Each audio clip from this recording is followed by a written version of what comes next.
Okay, so welcome everyone to the Cosmic Ascension Waves of Light with myself, Soma Arah, and guests. And for those of you who don't know me, I'm a channel for the Pleiadians. I'm also a StarSeed and a Pleiadian hybrid.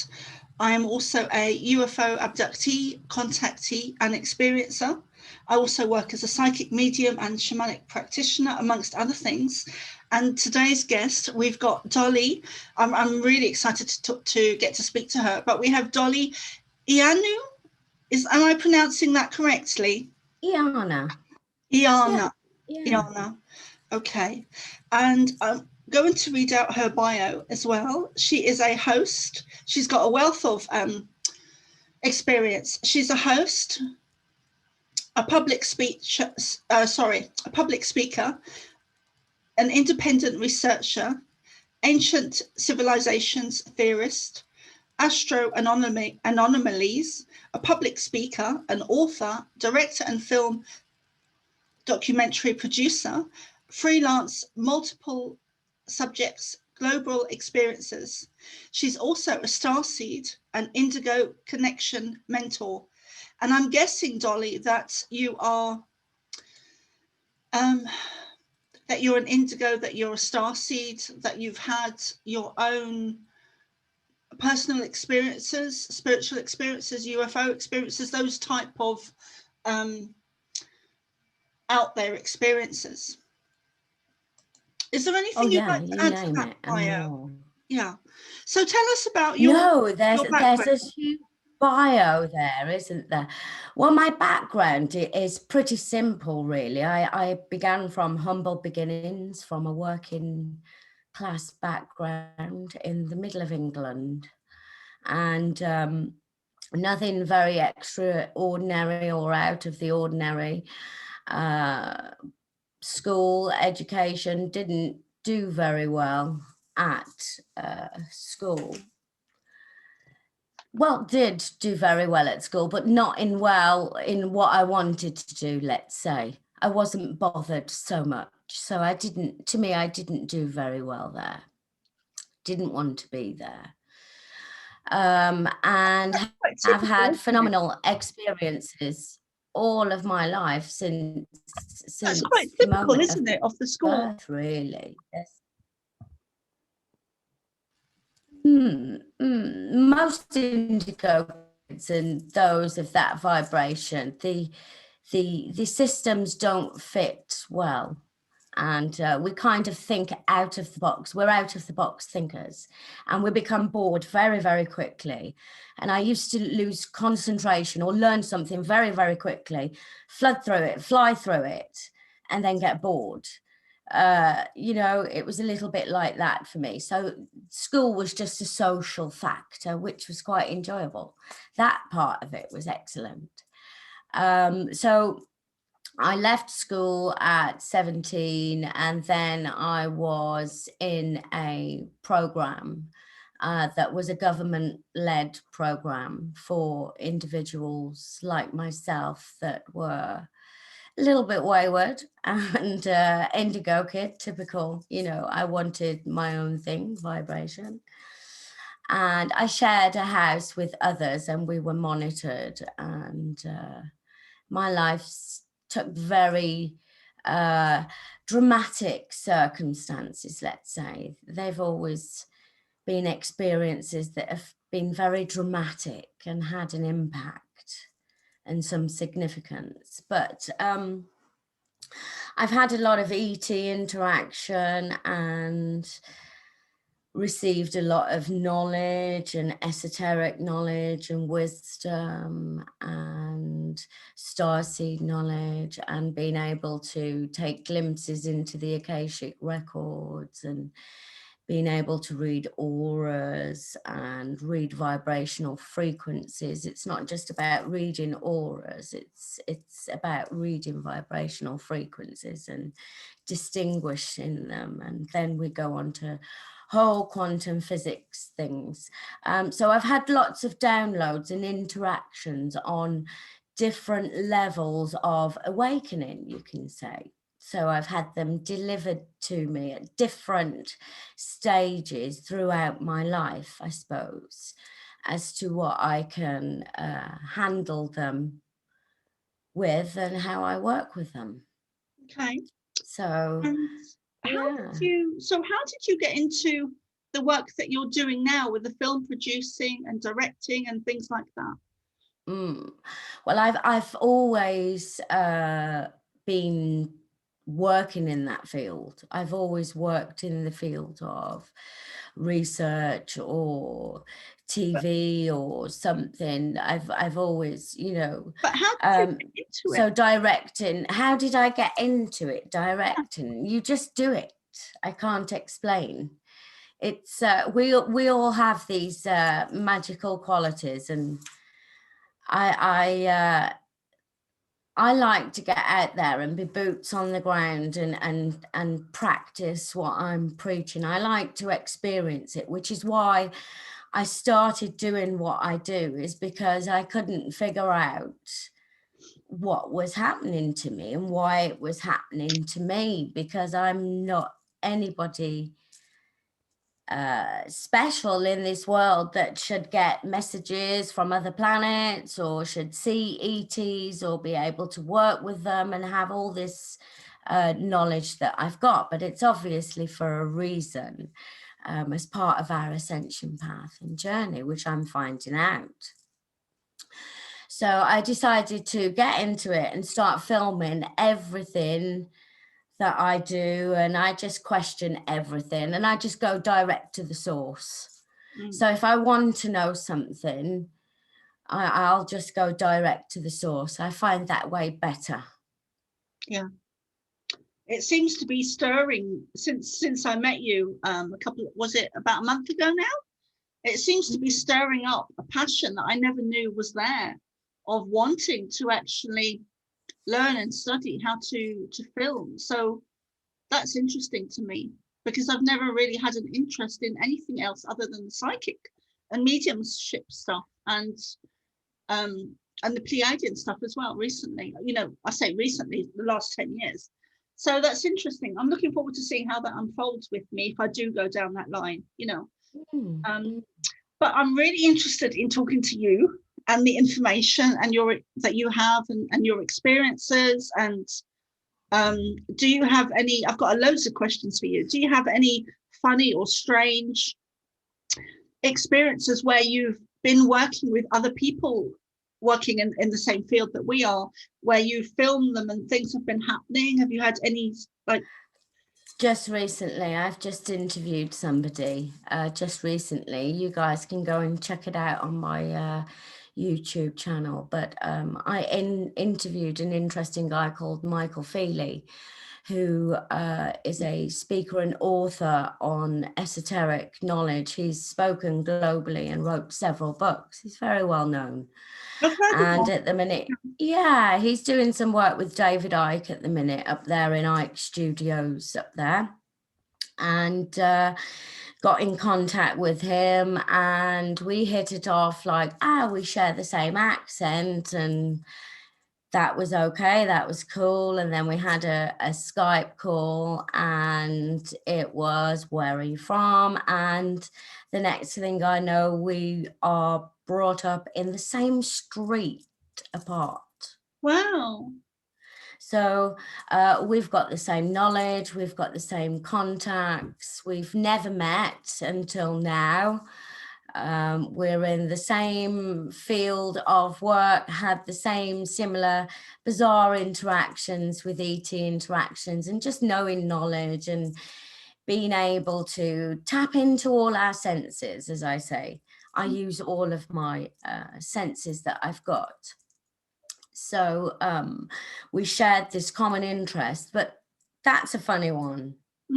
That's like beyond coincidence. There has to be a deeper connection. And I did discuss this and say, oh, could we have been somewhere on the same ET ship somewhere? You never know. Could there have been an interaction where we've passed and met, or a past life connection or something? Yeah, it definitely sounds to me like you do have a connection with him. And did you ever meet him? No, back then. not yet. Without, No, no, no. No, I We mean blend, back when you were growing up, no, without realizing it. no. No. I don't know.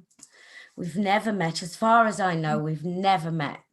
Yeah. But he knew all my friends, and I knew who all his teachers and streets and schools, and our mums live in the same place, and he's an ex-police officer, which is quite interesting because I was quite a wayward kid. So, you know, there's Yeah. a possible chance we could have met, you know. Mm. But we didn't. We never, ever crossed paths until now. And it's esoteric knowledge and wisdom that has connected the keys, if you like. Yeah. There's quite a lot of children that have difficult childhoods who are starseeds and indigos. Mm. So I had a good one. I had a good childhood. I had a typical childhood, but I was a bit wayward, and I always wanted my own independence and could never be pinned down like a cloud. I was leaving home at the age of 3, so you know I was destined to, you know, I was off out there in the world. so tell us about your experiences with ETs, like your personal ones, you know, or any experiences that you want to share. Do you channel? Are you a psychic? Are you a medium? What kind of how do you work? How do I work? I work on frequencies and vibrations, and whichever sense I want to use, I just basically tune into it. So if I want to use my clairvoyance, which I have done, and I have used this with many individuals who've asked me in private for private readings, as in cards or just something in general. And I've exchanged things like that, can just tap in. I can go in and meditate in an awake state and astral travel while I'm awake. I've mastered astral travel. I'm able to just tune in. It's just like a little radio. You just tune into which frequency you want to tune into. I can remote view. I can connect with my star family, but also I've connected with ETs and ET races. I've met a few of them. I've met some that I call the plasma beings that are quite see-through, and they almost look like water or liquid, quite interesting. And these can shapeshift and go into portals. I've experienced these while I've been awake. I've met hybrids that have come to interact with me for that specific period through that time.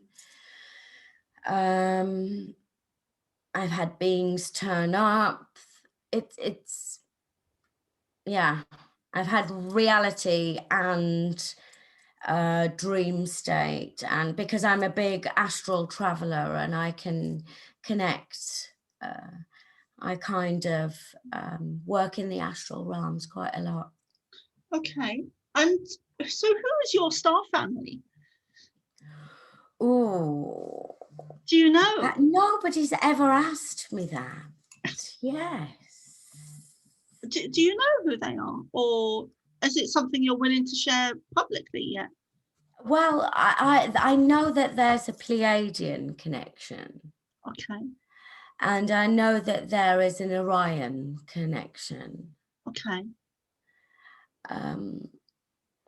But I have had my genetics done, and I have quite a long line of interesting people that are connected in my bloodline. In your family? In the yeah. My 154th great grandfather was Lord Thrasan of the Sea. So he was the king and founder of Denmark, which is quite funny that I've married a Danishman. Yeah. And when I got married, actually, the guy doing our ceremony actually said in our ceremony, because it was done in Danish and English, and he spoke out and said how the very first kings and queens had stood on this very spot.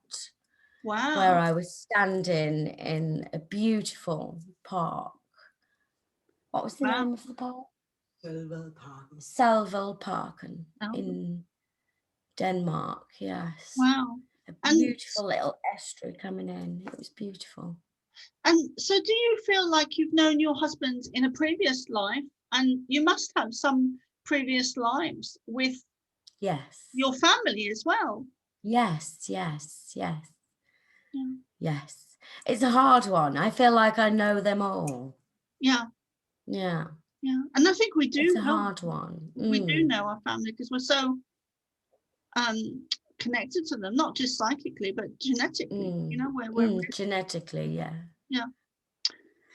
So it's quite interesting what starts to come up when you start to access your own Akashic records, and you start to activate your own light body, and you can quite literally manifest your records. You can call them up and go in, and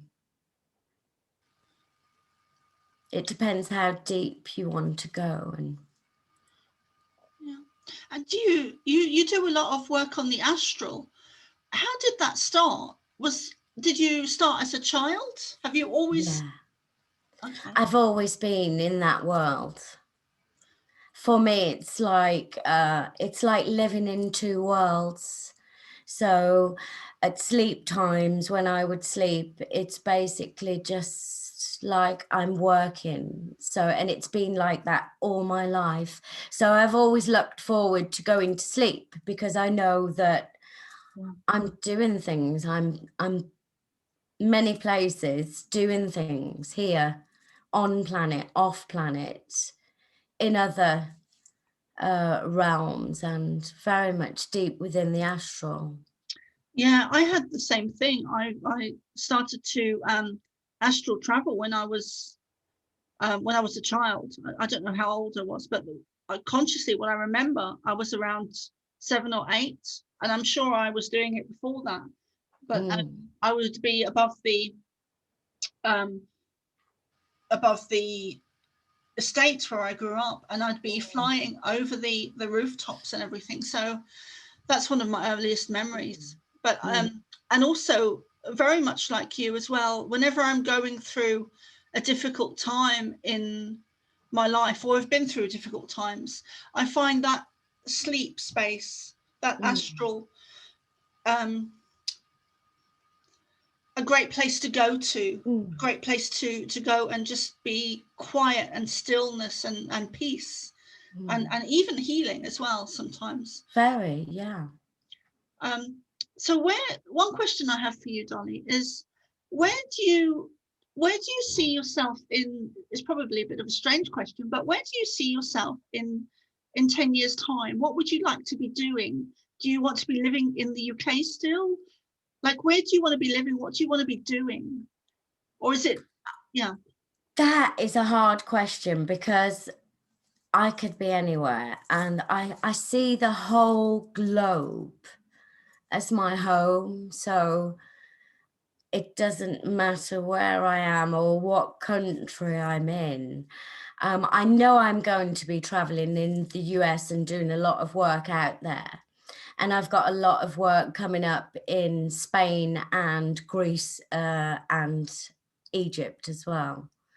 So tell us what you've got coming up. There's a lot of light workers that are wanting to move to the US, including myself.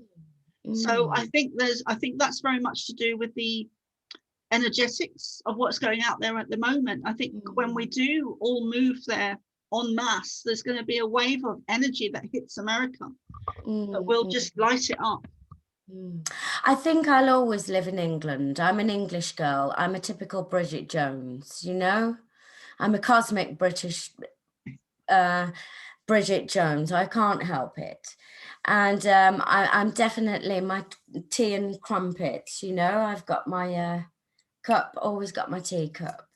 So I know I'll always be based in England, but I'm just going to float around and do what my work leads me to do, because I've got research coming up with some pyramids that are undercover, silent, just discovered, and there's work coming up with that.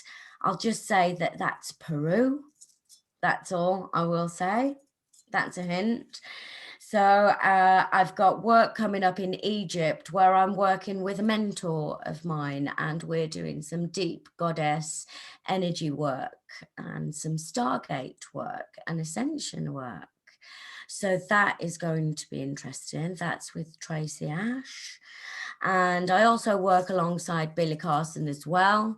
So I upload and do things for Billy, and I also do a little bit of PA work for him. So he keeps me busy, quite busy. As well as my own interviews. And I've got a radio show coming up that's in the offer in the US with Global Enlightenment Radio. And what else have I got? Andalusia, I've got Spain, the Pillars of Hercules, and some research work going on with Atlantis, and some researchers and archaeologists and anthropologists in London, and that's interesting. So that's all coming up. So I'm not just discussing my experiences and my ET interactions and knowledge. I'm actually researching to the background of why and how and when, and I'm just going to go out there and find it, basically. Yeah, I think the work you're doing, Dollie, is really amazing. I really take my hat off to you, and because you feel like you're a real boots on the ground girl. Yeah. So like real down to earth, you know, salt of the earth, salt of the earth. Oh yeah.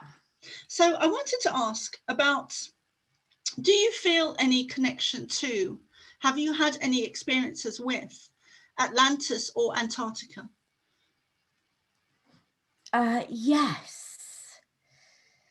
Yes, I've had a couple of meditations that have been interesting, that have taken me to somewhere that I didn't know that existed, and that to check it out, then again, to see what I saw and been delivered, and the knowledge that had been transferred to me. I went questing and searched and found out that there's an Atlantean connection, and it all connects back to my studies with the Anunnaki and research, and back to Mesopotamia and the cradle of civilization and creation and myths and mythology. So it's all kind of intertwined with my own physical DNA, if you like. Yeah. And are you a rhesus negative blood type? I'm not sure. Okay, because I know I know that has a direct connection to Pleiadian energy. It matters not to me what blood type I am. Okay. Or blood connection, because everything is done centrally through the heart. So for the heart to pump, blood has to go through it, and it doesn't matter what blood line you are. It matters how you pump it round and what frequency you're pumping it with, because we've all got the same basic DNA genetics base. There is different blood groups, and I've heard this mentioned quite a lot about the blood groups. And rhesus negative is one of the most common on the planet. 80% of the population is O rhesus negative. There's very few that are O rhesus positive. Then there is A, and there's B, and there's AA, and there's BB, and then you have a few rare ones. But the people that are on the rarest are on a list with the governmental on the blood banks.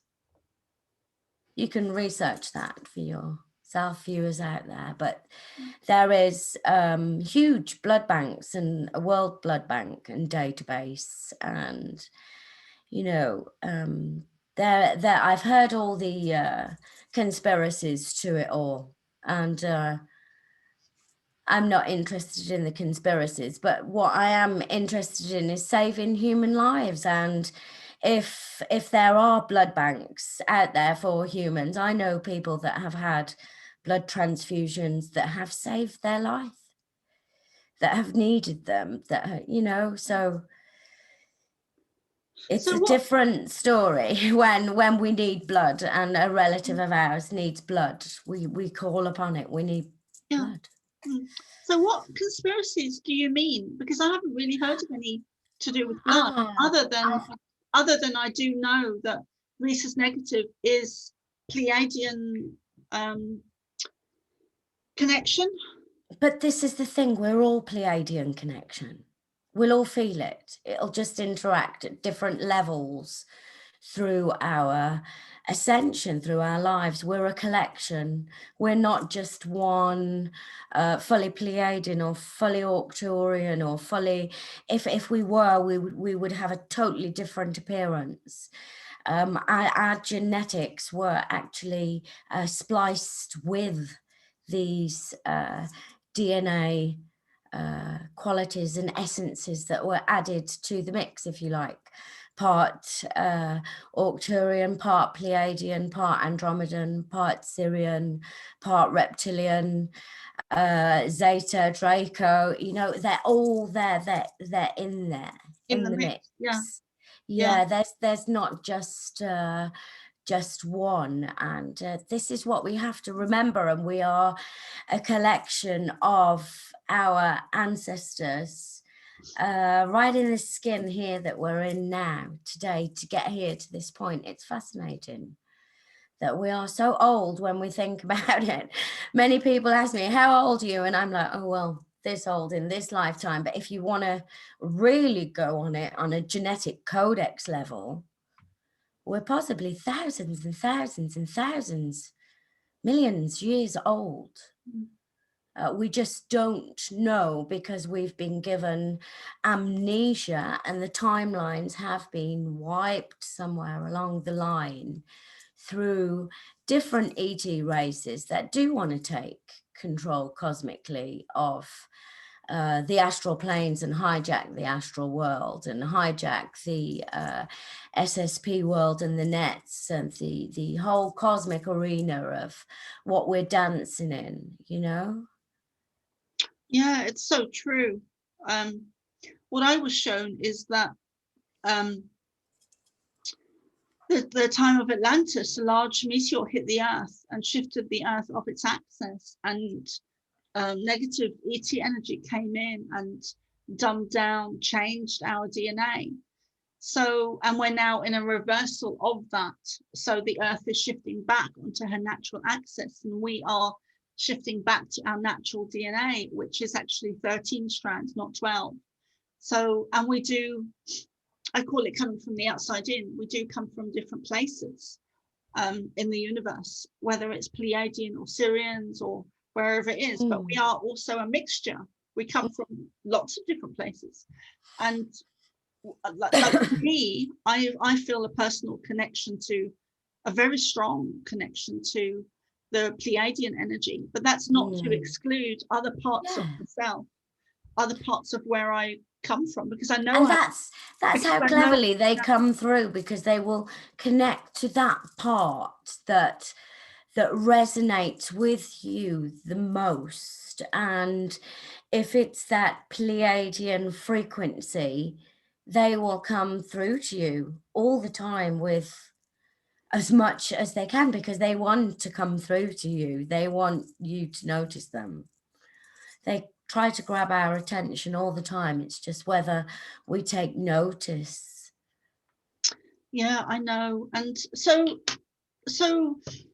what is your, like, I really want to dig a bit deeper with you with ancient aliens, and not just ancient aliens, but our true history, our true science, because everything I've been shown very clearly that everything we've been taught, everything we're shown through science, through history, through everything we're taught to believe is a complete lie, and the very opposite is true.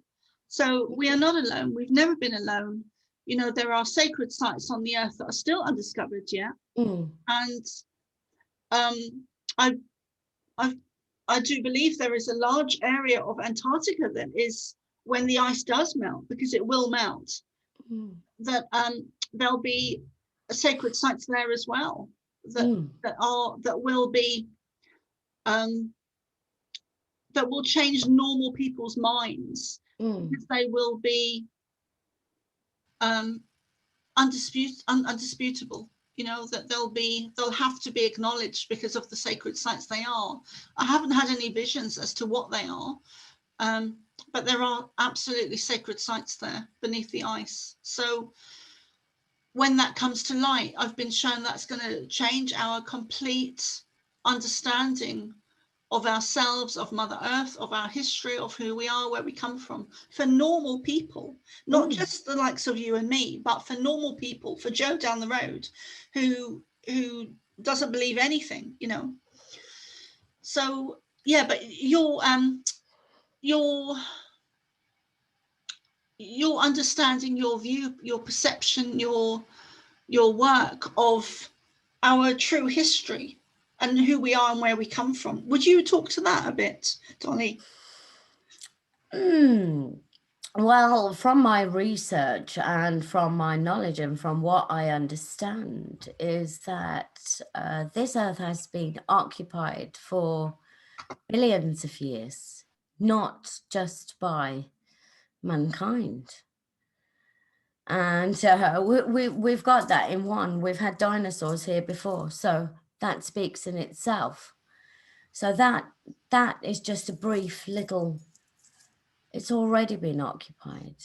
And a little bit is a little bit of the both. There is an evolutionary, natural occurrence to this planet on an evolutionary level, you know? It wasn't just all stuck together and built in a day, as it was stated in the Bibles, or in 7 days. It was 7 days. Yeah, when you start to look into things, you start to figure out quickly that there is a lot of codes, languages, things have been split up and divided into different tongues, different languages, different timelines. They've been adapted from timeline to timeline to fit in with the timeline of the people and the natural evolution of the earth and where we're going futuristically anyway. So in today's timeline, we have got the Christ and the Christian theme and the Christ consciousness, which is a really big thing in this timeline. Whereas if we go back, we could have been in the timeline of Osiris and Isis, or we could have been in the timeline of Horus, or we could have gone back and been in the timeline of Enki and Enlil, or been under Inanna's powers. That there's different representations that carry with a certain set of individuals, if you like. There's a story that has been left for mankind to figure out, and it was very carefully planned out and has been split up into multiple jigsaw puzzles after puzzles to figure out. Some of the greatest Assyriologists that have written their works, there's still people working on tablets from their works from 1900s, things that still haven't been deciphered, or tablets that they found from 1900s. And we're talking scholars of today in 2021 cannot decipher the language still. So there's a lot of history out there, but it is being kept under a veil, if you like, from nation to nation, depending on which frequency as well. Yeah, in there's control.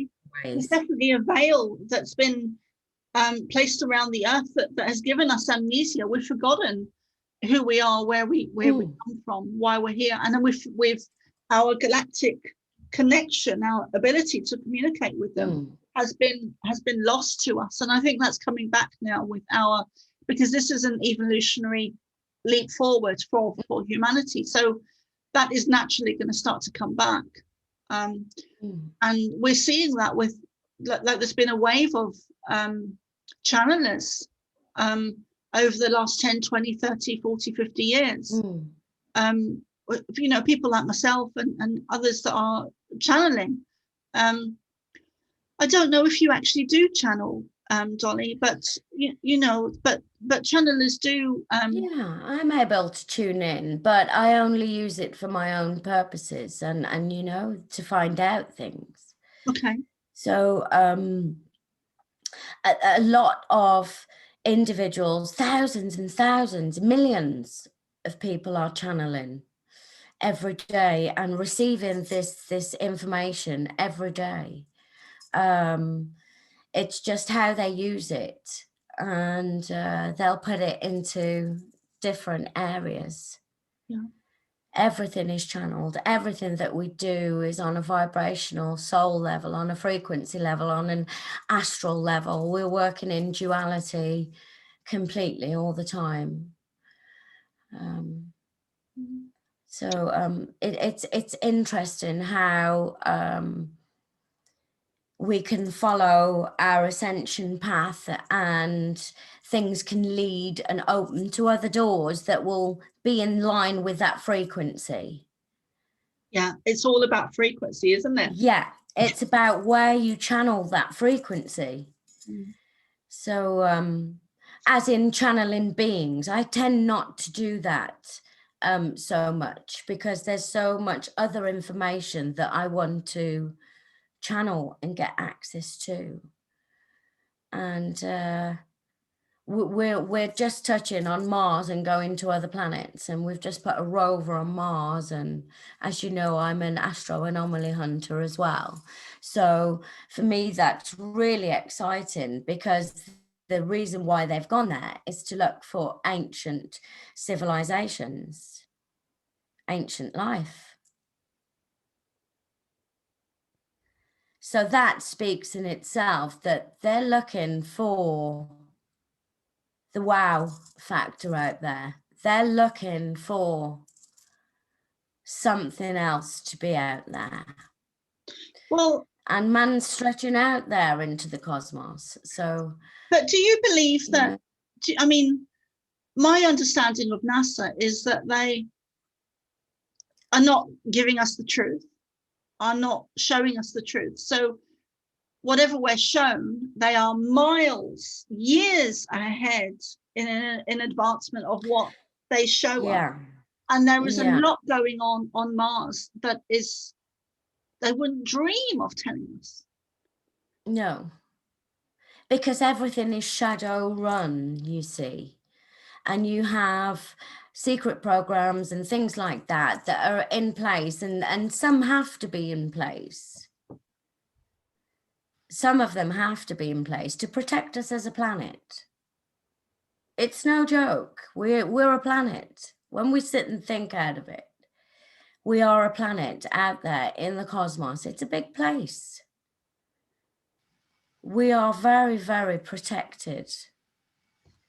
And I've interviewed many people that are ex-military, and they know what is flying up there. We do have SSP projects and we do have secret space projects. But you see, they have to be part secret, because if you just come out with it, it's not a secret then, is it? You're not protecting your stuff. You're not going to have a safe full of money and then go and give everybody the code. Yeah, I just, so do you think NASA is a positive agency, or whatever you want to call them, or a negative one? They're both. They have to be positive. They are positive. They're doing a positive thing. It's only what has been used and things of the past that have been used in mistakes, and they are a company, they're an organization, they are, you know, in the space race. They're going to hold some things back. They're working with governments and satellites and all kinds of secret technology that is within the interest of the population. Yeah, So I mean, they do withhold things back, because if it was out there, you know, anything could happen. well, I actually know quite a lot about this, but I don't really want to share it publicly. But what I will say that I have been on Mars and I've seen some of the stuff that's going on, and it doesn't look good to me. But we've been lied to on a mass scale about everything, and I definitely don't trust NASA as far as I could throw anything. But yeah, so do you have any positive messages you'd like to share? Positive messages. I think it's just good to stay in a vibrational frequency where you are awake and positive and ready to receive, and be able to have purpose, and use your words with purpose, and find purpose and meaning in our own lives, because we've had 2 terrible years of whatever has just taken place. And we have to kind of step it up a gear. And for us to consciously do that spiritually, we have to work everything in tandem.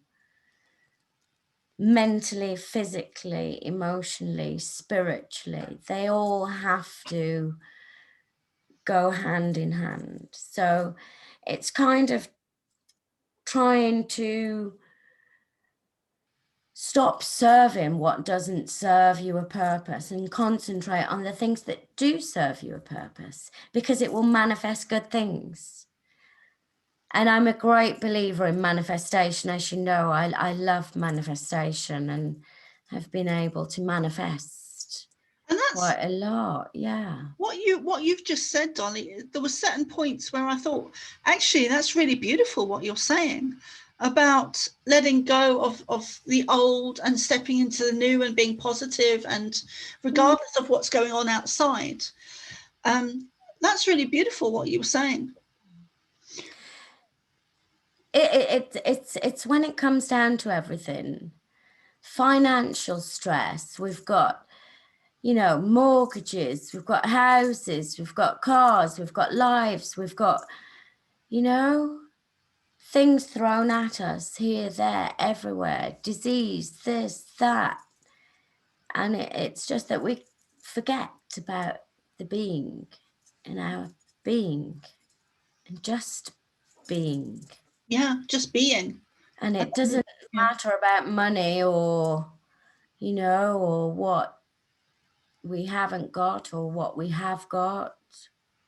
It's about being impactful and what we can change and what we can make better.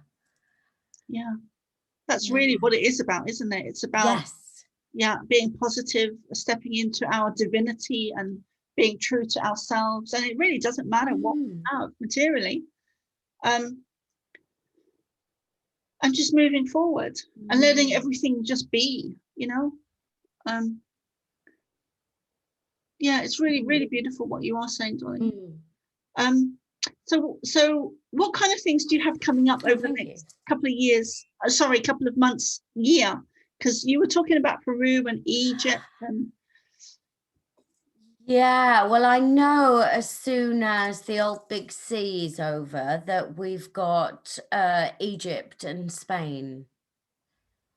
Yeah, so I'm not sure which one is first, Egypt or Spain. It could be Spain on the way to Egypt. Yeah. Or Egypt from somewhere else. Yeah. I'm not sure. But there's a lot of ruins, a lot of filming, a lot of excavation work, documentaries, filming. I think you've got the most amazing job on earth. Oh, thank you. So do I. I love being able to do now what I love doing. And it was always a dream and a hobby, you know, and my hobby turned into now my work. Isn't that the best thing? It is. Yeah. And that's something I'd like to add, because there's a lot of people who are doing jobs that they hate, like 9-to-5 jobs, you know, where it's just about the paycheck. Yeah. And you know, I feel they definitely need to change that, because life is too short to be doing something you hate for a paycheck, you know. So yeah, I just think you've got one of the best jobs in the world, you know, because you get to film, and it's your passion, it's your, you know, it's what drives you, what motivates you and brings you joy. And to be able to do that as a job, because I love my job as well, and so to be able to do that as a job, it's the best feeling in the world, you know, to get paid for what you love doing. There's nothing like it, you know. Sex doesn't even come close to it. Oh, I don't know.